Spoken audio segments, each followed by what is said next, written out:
Welcome to the On Call podcast. Coming now at this age and at this place that you are at in life, how does it feel to have inspired a new generation of radio oncologists? I really never thought, that I would have inspired anybody. I really realized that when Shoirindri joined, that I had really inspired someone.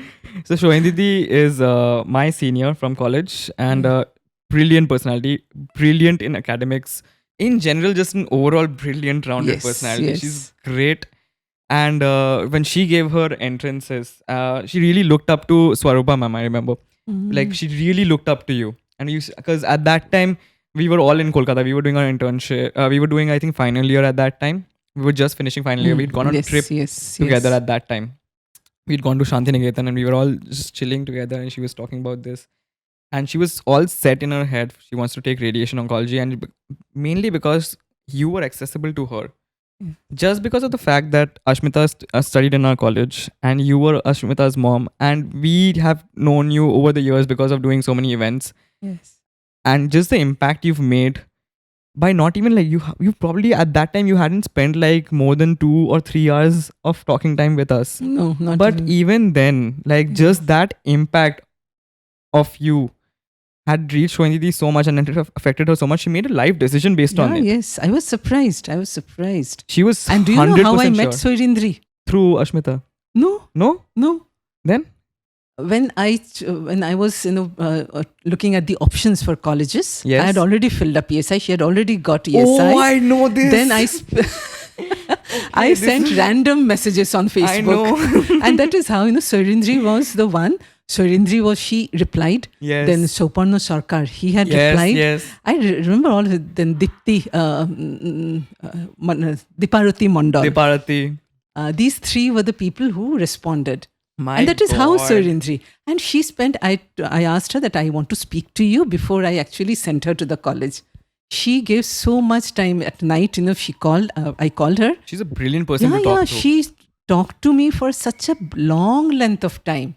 And that she'll is give you how we everything met. clear. Yes. After you speak to her, you won't feel like, I'm more confused than when I started. Yes. She won't feel that. Yes, absolutely. I love her as a person. Like Yes. I am very close to Shoindidi. I'm glad that Yes. I've met her in my life, and I have somebody to like a very mentor figure, but also like an elder sister figure. Yes. And she'll do very well in life. I'm positive about it. Yes. 100% positive. Yeah. But just like knowing that you know what, you have now inspired this generation. Even Yes. Shubham is my batchmate. Yes. Even Shubham, you've inspired him to take up radiation oncology, Yeah. where he was very confused. Like I have spoken to him, Yes. like I was telling you about it. I had spoken to him like 2 months ago, and he's all set for radiation oncology. He's done his research. He's going into it. I think it's absolutely good for him. It's really rewarding thing about this, no? Yes, That yes. you have now. Yeah, absolutely. Because oncology is a field, it's very different from other fields. For a surgeon or a medicine,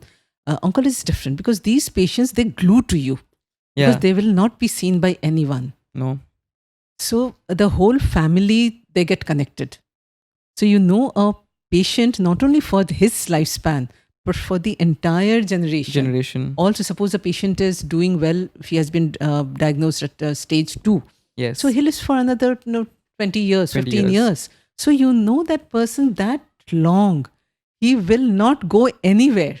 So you become his confidant, his friend, other than the doctor. So it is very different. Even his family, many times, they talk to you about their family problems. They won't talk to anyone but to you. Sometimes there's a patient who dress up very well, and the first person he would come and show is the oncologist. My God. That I'm feeling so happy today. So I'm dressed up this way. It's much more of a personal relationship It you is. develop. It is. So again, if you want that kind of if you are that kind of a person that for me, me time and the hospital time are separate. Yeah. Then oncology is not a branch for you. Okay. So it is a branch for you if you want to get absolutely involved. I know it gets irritating sometimes.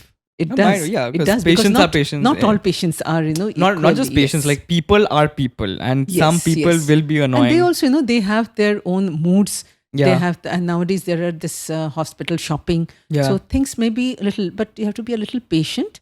And if you win their trust, then they are your friends for life, or rather, we are their friends for life. That's a beautiful thing to Yeah, absolutely. think about. Yes, yes. The way Indian medicine has now taken a seat at the international table, Yes. and how now we are trying to be up to date, like really catching on and publishing papers now, and Yes. really yes. catching on in a big way, Yeah. and doing research work, and how everything has to be protocol based. Yeah, yes. And that is like evidence-based, protocol-based, yes. Sure, it's a bit rigid that way, but it's also very beautiful to think about Yes. that how this community has developed Yes. all around the world. Yes. Yeah, it is rigid, but there is also another perspective is customization. Yeah. Like, same breast cancer patient, all breast cancer patients, all of stage 2 will not be treated the same way. Okay. So, although there are recommendations, protocols, there is this flexibility with the moleculars coming up Yeah. that every patient is different. Yeah. 2 breast cancer patients will not Never be be the treated same. the same way. Okay. So, that customization is also there. Okay. So, protocol based, recommendation based, but customized. Okay. So, it becomes all the more, every day, it becomes more and more complicated. Okay. So we've spoken about a lot about doctor-centric stuff. I wanted to, in general, have a conversation about life in general. So, looking back at your entire life, like, what are the things that you feel like you regret now? Regret, Do you have any regrets in don't general? have any regrets. I just wish my father were alive to see me at this position now. That is my Oh. only regret. Nothing Okay. else. Nothing else. You would have been very proud now. Of course. Like he himself, he had to quit medicine. Yes, at, yes. at the end stage. Yeah. He used to And always tell me, you write papers. That time I was not in a position to write papers. Yes. You must write papers. You must write books. You must go abroad with your research papers. Yes. So, but that time I was not. When he passed away in 2009, Yeah. that time I had just started. Just started. Because even for writing a paper, you need to have so much of Yeah.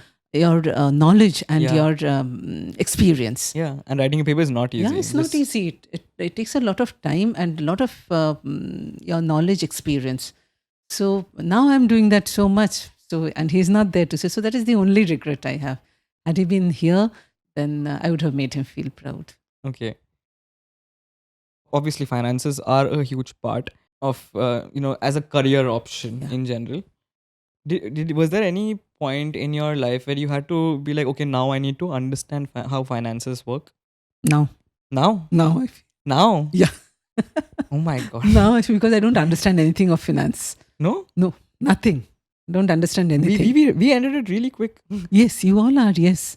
I asked my sister's son. He's an Yeah. engineer in Delhi itself. He looks a little like you. So I asked him, you must take classes for us. That to understand a little bit of finance, means how to invest your money. Yeah. You I never don't did know. it? I never. LIC is the only thing I have done. And fixed deposits. No, not fixed deposits. Just LICs. Only LIC. I've got few LICs, that's all. I asked Ashmita about it as well. So when I asked Ashmita about it, I was like, "Acha, like, do you talk about finances at home and what's up about that?" She's like, "I don't know." Then like, she does herself only. I think she knows. Only, and I am trying to pick up now a little bit of investing, but at this stage, you're scared of investing. your Yeah, money. the appetite is very different now. Yes, yes. Now you're planning for like retirement kind of. Yeah. From what I've known from before is that you're a big driver. You like to drive, no? Yes, I love driving. I And love that is driving. another thing, I would I like love to do. driving. Really? I love it. Oh. It is so it's such a very niche freedom thing. Yes, exactly. I love you it. feel like, that you are the owner of everything. When did you learn driving? Again, I learned very late in life. So, Yeah. age is not a bar anywhere. Of course. I learned driving when I was about 36, 37 years old. Yeah. Before that, I didn't even know to drive a scooter. Yeah. And now, see, I'm driving in the Himalayas also. So, age is not a bar. Yeah, If you go anybody for says- rallies as Yeah, well, I go go. for rallies. I go for these car drives. Yeah. So, Do you drive regularly to work? yeah, yes. That's such a nice feeling. No? Absolutely. I used to drive from Rewari to Apollo. My God. It is about 100 kilometers Yeah, every day. every day. My God. From Rewari to Rajiv Gandhi. My That's 90 kilometers every day. my Going, God. coming. I had a driver initially, but later Yeah. on I started driving on my own. That's great. Because I felt, when I'm sitting at the back, I get tired. When I'm driving, Yeah. then I'm not tired. No. And it's like, yeah, I understand that feeling completely. I wanted to talk about this specifically because I am so, like, among all of my friends, like, very few of my friends are into driving. Oh, really? Yeah, very few. I don't really. My father is big into driving. I told you my father had the Bajaj Chetak, right? Yes. So he joined Indian Oil when it was Indo-Burma Petroleum, Okay. IBP, Yes. and so as he made up the ranks and everything, there was always a higher priority to fulfill than his own dreams. So Exactly. he never ended up getting a Royal Enfield. I recently bought my bike with my own money. Recently, couldn't afford a Royal Enfield, but it's like it really hurts me that I couldn't afford one because I really wanted to see the look on my dad's face if I could have got that, but it was slightly out of my budget. But then now it's just that Yeah, weight it and gives that you hunger. that kind of a satisfaction. Yes, Because you have done it on your own. Yes, I'm really waiting for the day I'll be able to afford another like bike, and then I'll get my dad like a Royal Enfield, and that is just the best thing. My dad, if you see my father driving my now new bike, like it So much makes of me pride. smile so Yeah, much yes, because it's like yes. he's completely owning it. Yeah. It's a cruiser type motorcycle. Yes. He And I really think loves he would doing have, it gives him more satisfaction than if he had bought it himself. Yes, 100%. Specifically wanted to talk about this just because I didn't want to share that experience. Yeah. I love driving. It gives enormous satisfaction, enormous peace. Yes. I love it. What is your now outlook on like the current generation of doctors and how we're very okay? So one major shift that I've seen, I was talking to you about this earlier, is that earlier generation doctors, what I feel like the taking up medicine as a profession was never about uh, finances. It was mostly about if I want to do this as a profession, and the finances was always a second or a third priority. It always took a backseat Yeah. row. But now it has taken. It is like one of the first things you ask yourself. A huge part of being at 25 is just now you start planning your life, right? And you think about, okay, the next 3 years of if I crack this year, next three years of my life, I have to devote to a hospital, and I will be paid peanuts for it. At the age of 28, 29, when I finally get my MS degree, I will have earned very less money. My entire 20s would have been over. I will lose my youth to education. What do you have to say for this current generation of doctors who I think a lot of people share this outlook? I think I would, my way of looking at it is very different than many of my contemporaries. Okay. So I think, yes, in our generation, being a doctor means doing a service. Yes. Definitely, there's no change to it. Being a doctor, it is a service because you are controlling somebody's life. Somebody is depending on you for his life, for his ailments, for his pain, agony. He has entrusted his life to you. So definitely it is a service. Yes. And that should be our priority, which had been there before. Even now, I wouldn't say that the younger generation doctors have swayed away from it. No. It is just that they want the best of everything. And there's nothing wrong in it. Why should a doctor be feeling guilty if I want to have a good quality of life? Yeah. Why should I feel guilty? Yeah, you shouldn't. So today's generation, they are wiser people. Yeah. So the doctors are doing a lot of work. They are privileged, of course, with the networks and the internets and the amount of knowledge, information they can gain. But they are working all very hard. But at the same time, they have kept a part of their life for earning money. And there is nothing wrong in it as long as it is right. Okay. As long it is honest money. Honest money, yeah. That has to be there. You cannot lose the trust of the patients. Yeah. They should not look at you that this money is from ours. It is wrongly acquired money. Yeah. That should not be there. Yeah. But otherwise, there's nothing wrong. If I want to have a good quality of life with my hard-earned money, why not? I have every right, just like any other profession. Yeah. So today's generation is doing that. They are working very hard. they are more, I would say they have, like I said, they're privileged. They've Yeah. got a lot of access to a lot of information, and they're working hard and they're earning better. Even the salary structure is much better. Yeah. Their options are more than we had. In our time, when we were students or when we were doctors, going abroad was not so easy. So No. nowadays it is easier. So that is I the- would still argue that it's not exactly easier. no, for you easier in the sense the pathway to go is easy in the Yeah, yeah. sense it's the same, but the money needed for us when we were there, who would give us the money Yeah. to just go to a foreign country? Yeah. Now, if Asmita wants to go, Yeah. I can support her Yeah. Yeah. initially to go there. Yeah. But when I was there, my parents could not have. Even if they wanted, they could not have sent me. That's the advantage of generational wealth. Yes, Always, no? Yes. Like even like during your time, Yeah. people, you weren't a second generation doctor. Yeah. Yes. But for your batchmate who was Yeah. probably were- a yes, second yes, or third generation yes, doctor, Yes, absolutely. she was They she were would better have, endowed. Yeah, they were better she could have endowed. easily gone, Yes, right? yes. I feel like that conversation still carries to is Yes. valid to this day, where I would not even dream of giving the plab just because I don't have family money and that I don't Yeah. have generational wealth. Yes. I wouldn't dream of it because and people argue that it's not actually a lot of money. Mhm. Like they'll chart it out and everything, but I still say that no, it is the initial capital that you have to put up Mm. for me is Yeah. big money. Yes. It is. Because It my is for family many. is Yeah, not absolutely. that well Yes. off to do. Yes. I agree absolutely. So that is there. Of course, that is still exists for many Yeah. younger generation. So, but again, today I think that somebody going abroad, it's not always for earning money. So I need to think that why Work-life do I want balance? to go Okay, abroad? yeah. Like I tell Asmita, if you want to go abroad for earning money, that should not be the reason. That is Not at all. Not at all.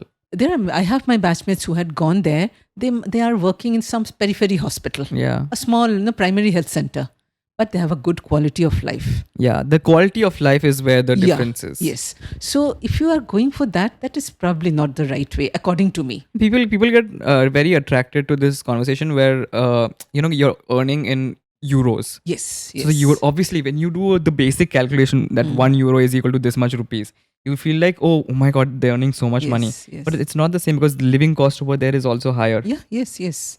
Like we have maids here for helping us. Yeah. We are helping, and they don't have. You that. might you like what is on paper, what might look like a higher salary to you Yes. might not be the actual Might not situation. be actually, yes. But again, if you want to go abroad, one should go. I think one should, if one is capable of, Yeah. one should go abroad to give himself the exposure. Yeah. So that gives you more confidence when you come back. Yeah. That is what when we went to Libya, we came back because I felt that we are not in any way lesser than a European doctor or an American doctor. Oh yeah. That is what I realized. So that need to go abroad just to earn money was not there. I feel okay. So I've had conversations about this exact topic with a few few seniors of mine who've published well enough papers, and the conversation I had was that why is there always this hesitancy to talk to or like to encounter all these European or US doctors? Why do we feel there's this inferiority complex that slightly plays in, like some post-colonial hangover? Yes. So I asked, why is that the case? Yes. Because clearly we do much more than they do Yes. in terms of medical practice. Why is Yes, it that the case? Yes. And he replied very simply, documentation. Even though we treat much better, we are not well research writers. We do not write papers. Yes. What we do on a regular basis, if you ask a person to what he does on a regular basis only at a PhC, just to write it out on a paper in a proper format and publish, he won't do it because we are very reluctant to do that. Yes. And just because of that, we fall behind. And he bashed the scene over there as well. He was like, all these people from US or UK, they publish all these papers, but most of these papers are just like very basic stuff.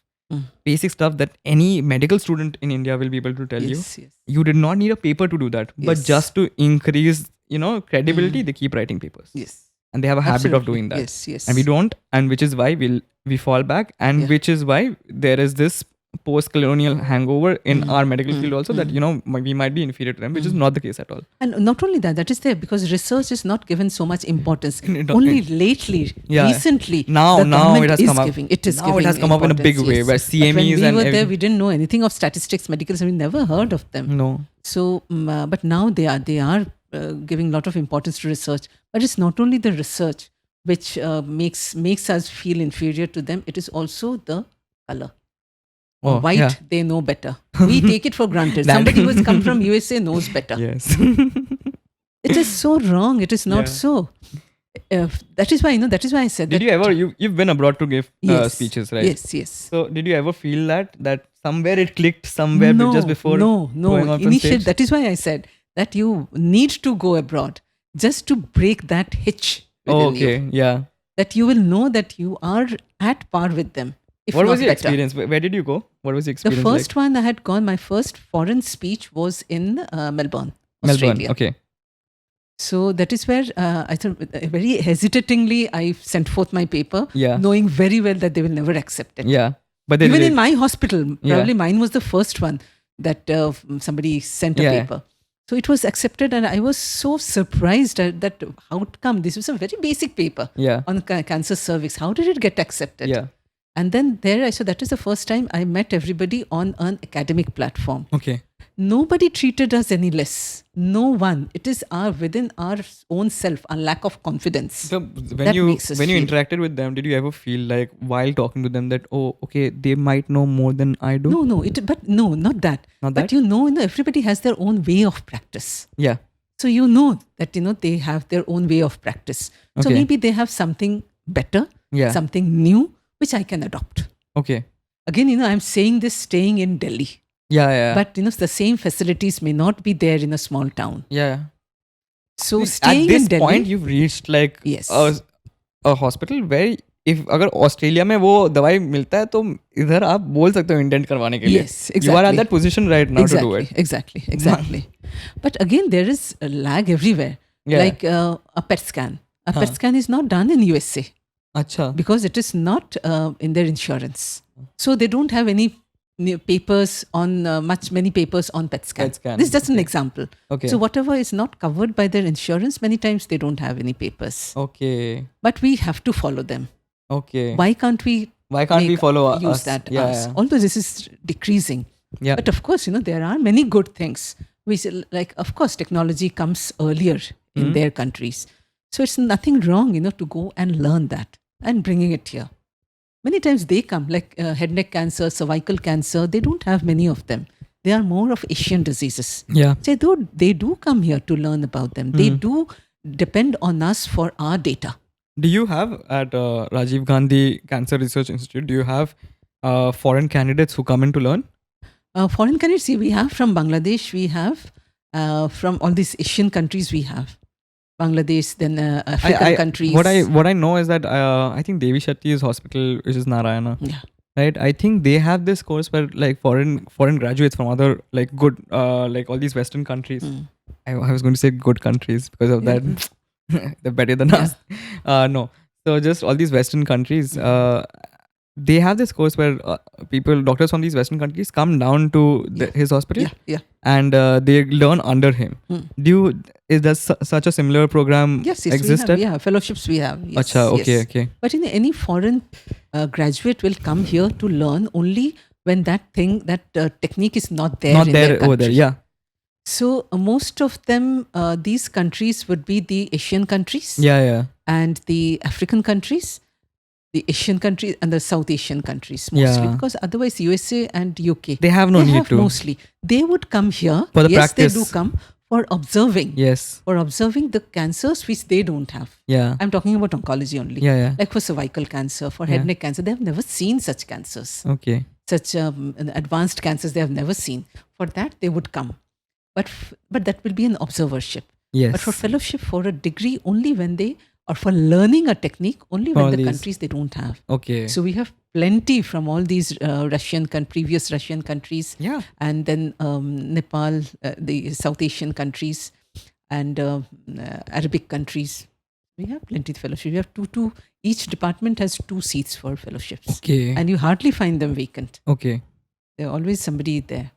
Okay, ma'am. Okay, next question is what this growing trend that has happened, which I have observed very closely, is where which I was talking about earlier, that internship is not taken as seriously. They use it to prepare for the postgrad entrance, and then they crack it. Great. They crack it at the first go, or they crack it at the second go. They've gotten a good rank. Great. But the problem over here is that now they don't know what kind of a doctor they want to be. So now people are confused between all of these different branches, which are completely different from each other. Radio, derma, orthopedics, surgery. What happens is that they choose this subject and they take that seat and they join the college. God forbid they join the college and then they don't like it. Yeah. And then they have to pay a huge penalty and leave. Yes. What are your thoughts on this? I never justify that internship should not be done. It should be taken seriously. Internship has to be done. But you need to divide your time. Yeah. Everybody gets, I always believe and I always tell everybody gets 24 hours. The Prime Minister gets 24 hours, a school student gets 24 hours. You will have to divide your time. Yeah. Doing best of everything. So you'll have to divide your time. Internship has to be done. Yeah. Because you don't, that is right, getting an idea of the subject. Yeah. And also the basic procedures, catheterization, how to take the pulse. These you are expected to know when you are in post-graduation. Yeah. So medical profession is all about setting your priority and juggling your time. Yes. How you want to manage your time. It's all about that. When I was in school, in 12th standard, I was preparing for my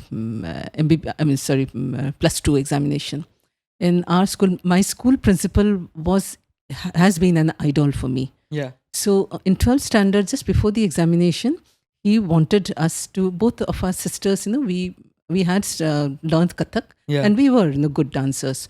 So there was some program and he wanted particularly me and my sister to give a performance. Yeah. My mother was very annoyed. Yeah. She said that, what is this? You have your plus 2 examination right, and this time a principal. How can a principal say that come and perform for a dance function? So she made my father go and speak to my principal. And my father went. My principal, he was a Christian, wonderful person. So he listened everything very quietly. Yes. Then he asked me, I was there standing. He asked my father that, what do you want your daughter to be? He said, doctor. Yes. So my principal said that when she's a doctor, she's in the OPD. She gets a call from the emergency. She has a patient in the ICU. She has a phone call and she has a serious patient in the ward. Okay. So what will she do? So my father was quiet. So he said that your daughter has to learn that. She has to do everything at the same time and equally well. My God, that is and that was a lesson for me in my life. Absolutely. That is holistic level advice. And I have learned that and I keep on repeating that to everybody. That is such a good... That you will have to do everything way to your best and at the same time. At the same time. You can't say no to anyone. You have to just set the priority. Okay, my ICU patient, there is already somebody there to see. Yeah. But my casualty patient probably needs me immediately. My OPD patient can wait. So immediately all these things, need to work in your management. Head. And then you work. My God, that is God tier advice. Absolutely. So after my father, he's one person I always idolize. Are you still in contact with him? He's passed away. Yeah. Okay. Yeah, but I was in contact with him till his last breath. Oh, that is such a beautiful thing to phrase. That is such a beautiful way to phrase. Yeah, absolutely. In our school, DBMS in Jamshedpur, it was one school which always, at that time, that was I passed out in 1984. Yeah. So before that, it was one school who believed in your all-round development. Yeah. We had, drama clubs, we had sports clubs, everything under the sun. Now all international schools have. But that time, ours was one school in a small town which had everything possible. Madhavan, he's from my school. Oh, okay. Yeah, he was 2 years junior to me. My God. Then Imtiaz Ali and Madhavan, they were batchmates. Yes. They were my sister's batchmates. They had come to my house. My God. Yes. Then this Anushri Datta, who was the Miss India. That is all. It's not about only what you read in the books. Yes. You'll have to use them, apply them in your life also. Yes. Only then it is education. So that is the difference. My mother used to say many times, is there any difference between being literate and educated? Yeah. So probably a literate can be educated, Yes. or an educated may not be literate. So my grandmother, she was illiterate, my father's mother, Yes. but probably she was one of the most educated person I have person. seen. Okay. So there's a difference between the Of two. course. And literate does not just mean Western education. Yes, absolutely. What was one point in your life where you felt like giving up? Never. Never? I am a hard. What was the most toughest situation you faced? Like one of the toughest situations you faced in life, which you can remember? I don't know. I am a hardcore optimistic. Somebody has to really try hard. I do not relate. I'm a very cynical person. Really? I am a very, like, I understand like the whole like grand plan to life and everything, but I'm very cynical about it. Like if anybody is very enthusiastic around me, I am so like cynical about it. Like in a way, it's very hypocritical of me. Like I cringe at enthusiasm in a way, but it's just my cynical nature. But I cannot understand people who are optimistic. Like I do not understand it at all. I can't, somebody you'll have Were you to. always happy-go-lucky? Yeah. I cannot be if something is told to me, the first thing, the positive parts I'll look at the positive My first. God. And somebody has to really, my mother is a little bit, she's a kind of, she'll look at the negative thing, maybe because she's a mother. Yeah. Negative part first. Yeah. But I don't. I always believe if you think positive things will happen. Even Asmita, she tells me sometimes that you are my mother. Why are you saying this? Other people's mother will not say this. My God. So many times, she has come up with some problems. Yeah. So she must have thought, I would react in some way. Yeah. But I have reacted in a different way. My God. So she tells me, everybody's mother is different. So I'm generally, you have to be really try very hard to push me down. So, but yeah, difficult situations can come. There has come. If somebody was going through like a difficult situation, what would your 2 cents worth of advice be? Tomorrow is another day. Yeah. It is going to be good.